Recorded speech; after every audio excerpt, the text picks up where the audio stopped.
Good morning students.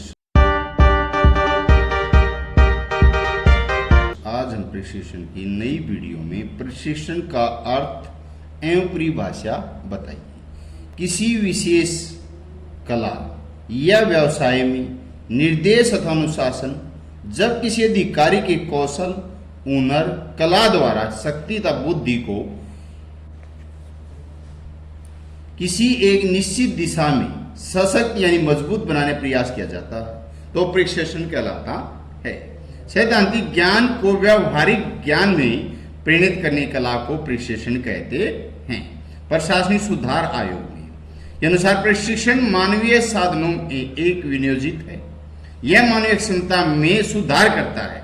पदाधिकारियों की कार्यकुशलता में वृद्धि एवं महत्वपूर्ण साधन माना गया है। यानी कि कोई भी कार्य करने से पहले उसके थोड़ी बहुत प्रशिक्षण ट्रेनिंग ले लेनी चाहिए। गैलेडन कहता है किसी व्यक्ति के कौशल, शक्ति या बुद्धि वृद्धि उसके विचारों, मान्यताओं को एक निश्चित दिशा में विकसित करने नियमित प्रयत्न प्रशिक्षण कहते हैं। डॉक्टर परमात्मा शरण ने कहा कि प्रशिक्षण जो है ट्रेनिंग लोक सेवा में मध्य ज्ञान, तकनीकी विधियों, रुचि के ऐसे नियमित और व्यवस्थित विकास का स्वरूप है जो प्रशासन को विकास और कुशलता की ओर ले जाता है। यानी कि जो ट्रेनिंग लेकर सीखता है वो किसी विकास होता, कुशलता निखार आता है। प्रशिक्षण के कोई 4 तरीके विधियां क्या है? औपचारिक साधनों द्वारा प्रशिक्षण की उत्पत्ति में परीक्षाएं आयोजित की जाती हैं। प्रशासन में वरिष्ठ अधिकारी व विषय विशेषज्ञ जो सीखा हुआ था, पहले जो लगा हुआ था, प्रशिक्षणार्थियों को व्याख्यान देते हैं। प्रशिक्षण निश्चित पाठ्यक्रम के अनुसार दिया जाता है। सामूहिक चर्चा कार्यशाला का प्रबंध भी किया जाता है। अधिकांश देशों में इस पद्धति को अपनाया गया है। औपचारिक प्रशिक्षण के समय प्रशिक्षणार्थियों को आवश्यक लिखित अनुदेश, सूचना, नियमावली आदि दी जाती है। इस प्रकार के प्रशिक्षण में फिल्मों, दृश्य सर्व उपकरणों, कंप्यूटर का उपयोग किया जाता है।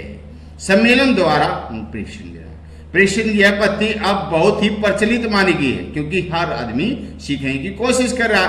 भिन्न भिन्न विभागों में चुने गए प्रशिक्षणार्थियों का ग्रुप सम्मेलन में विभिन्न समस्याओं पर चर्चा करता है। इसमें सभी प्रशिक्षणार्थी सक्रियता भाग लेते हैं।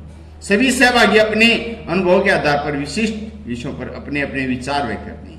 प्रशिक्षणार्थी आपस में एक दूसरे के विचारों व अनुभव से कुछ सीखते हैं। सम्मेलन में सभापति गाइड की भूमिका निभाता है, वह केवल चर्चा दिशा देता है। हमारे देश में अनुभव के सीखते हैं। सम्मेलन का सभापति गाइड की भूमिका चर्चा करता है। हमारे देश में उच्च सिविल अधिकारियों के अल्पकालिक कुछ अवधि के लिए प्रशिक्षण दिया जाता है, पद्धति को उपयोग किया जाता है। संचार द्वारा प्रशिक्षण एक विधि संचार विधि है।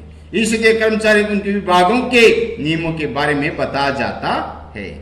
विभाग का अध्यक्ष जो है कर्मचारियों को उनके कर्तव्यों, उत्तरदायित्वों, अधिकारों के बारे में सूचना भेजता है। अनुभव द्वारा प्रशिक्षण देना, जब कोई कर्मचारी अपने कार्य से अनुभव के द्वारा कुछ सीखता है तो अनुभव पर आधारित प्रशिक्षण कहते हैं। कर्मचारी को सेवा के दौरान विभाग या अनुभाग में स्थानांतरित यानी बदली की जाती है। इस तरह अपने काम के अनुभव सीखते रहते हैं। कई बार कर्मचारी को फील्ड में क्षेत्र में भेजा जाता है। समय बीतने पर के साथ साथ व्यक्ति प्रशासनिक तकनीक सीखता रहता है, अपने कार्य शैली में सुधार करता रहता है। प्रशिक्षण विधि सस्ती आसान होती है, प्रशिक्षण की उत्पत्ति धीमी होती है, कुछ समय लग जाता है। प्रशिक्षण के 4 उद्देश्य हैं। प्रशिक्षण के 4 उद्देश्य सरकारी कार्य में कुशल, निपुण, कर्तव्यनिष्ठ बनाना। उद्देश्य है बहुकार्य कुशलता में वृद्धि लाना। प्रशिक्षण के व्यक्ति से कार्य ठीक प्रकार से करने की कला ज्ञान नहीं होता, बल्कि इससे उसे कुशलता भी अधिक से अधिक विकास होता है। यह विकास से कार्य कुशलता में वृद्धि का संकेत देता है। उत्तरदायित्व का विकास है। लोक सेवा प्रशिक्षण एक ऐसी भावना का प्रशिक्षित करता है जिसके द्वारा लोक सेवक के मन में स्पष्ट और सजग उत्तरदायित्व भावना विकसित होती है। इस उत्तरदायित्व की अनुमति के कारण लोक सेवकों का स्वरूप भी उत्तरदायित्वपूर्ण हो जाता है। कार्य करने कला का ज्ञान होना प्रशिक्षण का उद्देश्य है। सही रूप से एक प्रकार के कार्य करने की जिज्ञासा, मनोवृत्ति को सबल करना। प्रशिक्षण उस कला को सीखने, ग्रहण करने के अवसर देता है जिससे किसी कार्य को पूर्ण करने का अवसर प्राप्त होता है। वैज्ञानिक ज्ञान बढ़ाना, प्रत्येक कार्य को सामान्य साधारण नागरिक के रूप में करने। अभिप्राय यह नहीं है कि कार्य कुशलता के साथ साथ संपन्न हो गया। इसका अभिप्राय यह है कि कार्य जिस प्रक्रिया में संपन्न होना चाहिए उसे किसी प्रकार का विरोध अवश्य गतिरोध उत्पन्न नहीं होना चाहिए। वह प्रक्रिया संबंधी ज्ञान वैज्ञानिक प्रतिभा को विकास करता है, जिससे कि हर वस्तु विषय के विषय में सजग भावना सजीव होती है। प्रशिक्षण 4 महत्व क्या है? प्रशिक्षण कर्मचारियों में अधिकारियों को सौंपे जाने वाले कार्य जानकारी दी जाती है। हमारा महत्व है कि निम्नलिखित है।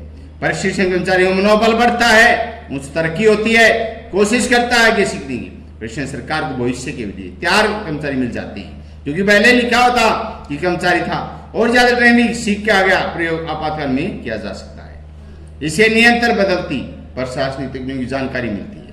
प्रशिक्षण द्वारा कर्मचारियों में मानसिक बौद्धिक क्षमता में विकास होता है। प्रशिक्षण की कोई 4 समस्याएं, दोष, हानि, कमियां देखिए। उचित समन्वय का तालमेल का अभाव पाया जाता है। प्रशिक्षण की एक महत्वपूर्ण समस्या यह है कि लोक सेवकों के कार्यों प्रशिक्षण कार्यों में कि उचित समन्वय नहीं हो पाता, और साथ ही भर्ती करता निकाय और प्रशिक्षण करता निकाय समन्वय की समस्या उठ खड़ी होती है।